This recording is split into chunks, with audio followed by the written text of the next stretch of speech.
அவுட்ரு வேலைங்க. மொட்டை மாடி மேலே தண்ணி தொட்டி உடைக்கணும். பாருங்க உடைச்சிக்கிட்டு இருக்கேன். தண்ணி தொட்டி உடைச்சி கம்பியை கட் பண்ணணும்.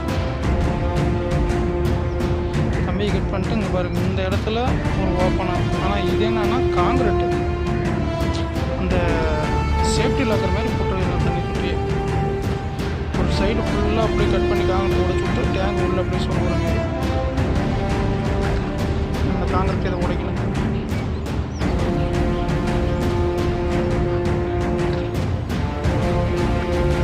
இதான் ஒர்க்கு. கம்பியை கட் பண்ணிட்டு செய்யணும். பார்த்தீங்களா அவுட்ரு